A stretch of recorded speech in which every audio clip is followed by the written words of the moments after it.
after the games to watch NBA Nightcap for Amazon Music presents In the Paint with a performance from K-pop superstar Taemin. I just know there was no difference between me and the guys that got drafted. I mean, I just take that personal, man.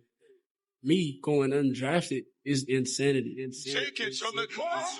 Insanity. Many hits. That took something away from me, the fadeaway on the baseline. That burns inside of me. Every single day. Every time I match up with somebody that I know was drafted, they're going to have to see me. They're going to have to see me. What was the difference between me and these dudes that got drafted? Like what? Let's run through a wall, UD. All right, Danis Jenkins, just an incredible journey going from undrafted player to key player on this Pistons team. Mm-hmm. What do you love about his story? I mean, one thing about it, two things for sure. When you're a guy in that situation, you have to have desperation, you have to have confidence, and you have to be a little bit delusional. And you see right there, he has all three of those things. The desperation, that puts you in a position to have the confidence because you worked harder than everybody that's been in that gym. You've been in a situation where your back has been against the wall, you weren't drafted. This is all you know. The confidence, that comes from the work that you have put in. The delusion, I got this from Duncan Robinson. He's telling guys in that locker room he's got a 10-year career ahead of him. So these are things that as an undrafted guy you don't usually say, but you have to believe in yourself before anybody else believes. And the last thing, which must be the most important, every single situation and every opportunity you get, it has to be personal. The agents can't hide them. The refs can't hide them. The TV can't hide them. When you get those guys in that ring that got drafted in front of you, you take advantage of your opportunity and you show the world. And that's what I tell every undrafted guy. When the guys in front of you that's gotten drafted, when you have your chance, you cash in and you show the world you deserve to be in that situation just as much as him. Absolutely. I kind of want to re-enter the draft just so I can get undrafted, man. Got drafted. Go warm up. Nobody's taking me this time around. Come on, I'm just saying. Brought back a couple old feelings. Well, just like Danis Jenkins found his place with the Pistons, there's a place for those who dream. Check out the all-new electric CLA and Sony Picture Animations GOAT, exclusively in theaters, now playing. In the final game before the break, trade deadline pickup, Jose Alvarado showed exactly the kind of impact he can have for New York down the stretch. 26 points, 8 three-pointers, and 5 steals in just 19 minutes off the bench in a blowout win over the Sixers. And of course, Knicks fans are loving the Alvarado experience. As you see, his teammate Josh Hart is loving it too. And earlier, Cassie Hubbard caught up with Jose. Thanks, Taylor. Jose, you're walking into MSG for the second time as a point guard for your childhood team. Yeah. When did it first feel real for you? I mean, probably when I first stepped on or see my jersey. When I came in here, it was pretty amazing. And just knowing that I was going to play in the Garden, it was probably surreal and a lot of emotions going on that day. But I'm glad I got the first one out, and it was a lot going on that day. Yeah, absolutely. But you know what? Jalen Brunson, we heard him say in your first game together, to just be you. But what's been the biggest adjustment, kind of getting used to this group, which is a very tight-knit group? I think it was just more just the flow of everything, the system, the players, where they, like, the adjustment to the players, the style, where they want the ball, where they don't want the ball. It was just more of a feel thing, and it's slowly getting there. And he said just be myself, so that's me just being myself, but also learning where everybody wants the ball at. Well, I want to show you something. Do you remember this interview with our very own Taylor Rooks? Yeah. Back when you were in high school at Christ the King? Yeah. I mean, 17-year-old, baby face. What would that kid think about how far you've come so far? Oh, man, that would be special. I don't think he thought of this moment ever in his life, but I remember that day like yesterday. It was a big tournament for us, and Taylor knew me since I was there, so I seen her grow and me grow, so it's amazing. But that kid, he'd be super happy, shocked, and excited at the same time, I guess. Both of you making a lot of New York audiences proud. You want to toss it back to Taylor in the studio? Taylor, I want to say congratulations on your road to where your success and everything, but I remember that interview and you asked me, was I the best point guard in New York City? And at that time I said, I think I am, but I'm keep on showing that I was supposed to be the best New York guard right there. Oh, Jose, that's incredible. He's always been such a hard worker, excellent defender. It's really great to see where he is right now. Shout out to you. We were waiting to see if he had on Tim's, but definitely had on the butters. Definitely had on the butters, for sure. Alvarado and the Knicks are looking for their first win this season against Cade and the Pistons. We are counting down to tip-off at the Garden on Friday.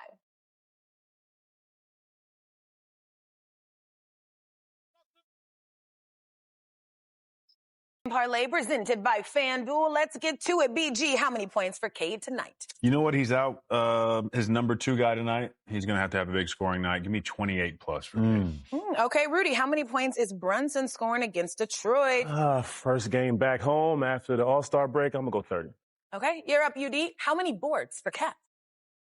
Gonna be a big boy game for Cat. Beef stew out, Duren out. He got to dominate that glass. We're gonna go 12. We gonna okay. Go 12. Okay. Come on, UD. We need those, Cat. All right, UD, intentional one more Cat for you. How many threes for Duncan Robinson? My boy Dunk, sniper. K gonna need some help tonight. Open that floor up a little bit. We're gonna get Dunk 3. 3 more, 3 plus. I think he's gonna get more than that, but we're gonna say 3 at the low end. All right, there you have it. FanDuel is letting all customers choose their own reward to use on the NBA tonight. Choose from a variety of rewards to take your game even higher. Whichever the reward, the power is in your hands. Head to the app now and choose your own reward only on FanDuel. In the 13 years before Cade arrived in Detroit, the Pistons had a total of just 1 winning season. They won just 40 games combined, his first 2 seasons, matching the number they had this year at the All-Star break. The low point was during his 3rd year when Detroit lost 28 straight games, the most ever in a single season. But last year, with J.B. Bickerstaff, the all-NBA version of Cade, and a rugged core of role players, they pushed the Knicks to a tough 6-game series in round 1. Now, with another homegrown all-star in Jalen Duren and the top defense in the East, they exit the all-star break with the best record in the league at 40-13. You know, to add even more context to this, the last time the Pistons had a record this good was 2006.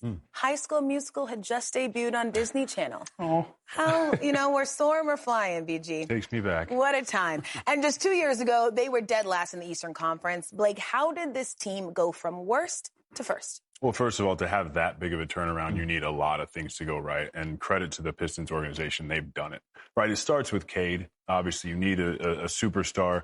And Cade's superpower is turning tiny advantages, just minuscule advantages that people don't even really recognize, into real points. Not only is he 3rd in the NBA in clutch time points, he's 3rd in the NBA in clutch time assists. That's a guy who's doing everything. You don't see him get sped up. You don't see him get off balance. And we talk about this with all great point guards. He plays at his own pace. And now the Detroit Pistons as a whole have done a fantastic job of identifying young talent, developing young talent, going out and signing the right free agents. So it truly has been a total process for them to turn it around to this point.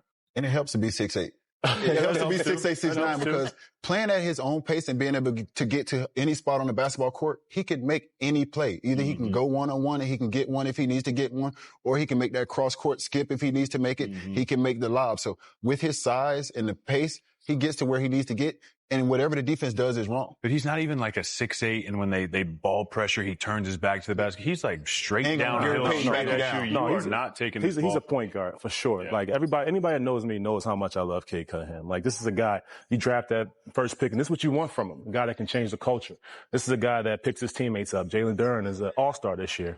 He's probably assisted him more than anybody's ever assisted anybody this season. I think that's actual stat. So, like, he's actually making team. That is. I'm getting good at my job. But I think that's right. I don't know. Second half. Yeah, second half. Man. We'll see. But no, seriously, like, this guy is a changer. He's changed his organization. Obviously, JB has done a great job on defense. He's done a great job on defense, and up top, Trajan's done a great job too. You know, J.B. Bickerstaff had an incredible comparison for Cade Cunningham in Sports Illustrated. He said Cade is like Neo from The Matrix. Ooh. Not early Neo, but the one later that realized he was the one. Oh. Do y'all see that? Okay. All right. J.B., a big Matrix J.B. watched The Matrix. Ruined me. But to his point, I think now it's like there is the belief that Cade is that guy. He can lead them, and they have what it takes to make it to the finals. Yeah. But I think the belief in Cade started from the belief in J.B. all those guys believing and buying into JB. I mean, this is a guy, and I understand he left Cleveland, but they lost in the semifinals to Boston. This is a guy who, before he got to Cleveland, that team won 19 games the previous 2 years. This is what JB has been doing. And we talk about Trajan Langdon. Detroit is the only team since 82 games that have improved 30-plus games in their season. So from the last season. So JB's been doing this. Trajan is doing a great job. They're trending in the right direction as a team that's growing. Yeah, incredible turnaround. All right, we're getting close to tip-off, so it's time to check in with our friends in New York. Ian Eagle, Stan Van Gundy, Dwayne Wade, and Cassidy Hubbard. Hey, I think I speak for all of us when I say Fat Joe has an open invitation to return. Come from New York to L.A., we'll hang. Anytime. All right, thanks, y'all. You know, we have talked a lot about New York's defensive inconsistencies and Cat's ability to anchor that unit. BG, what have you seen from Cat on that end of the floor that gives you a little bit of pause?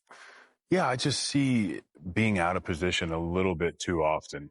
I mean, they have such good perimeter defenders that just being down and being ready. If you look at all these clips, he's standing straight up. His arms are basically down at his side and sort of just playing in the middle of nowhere.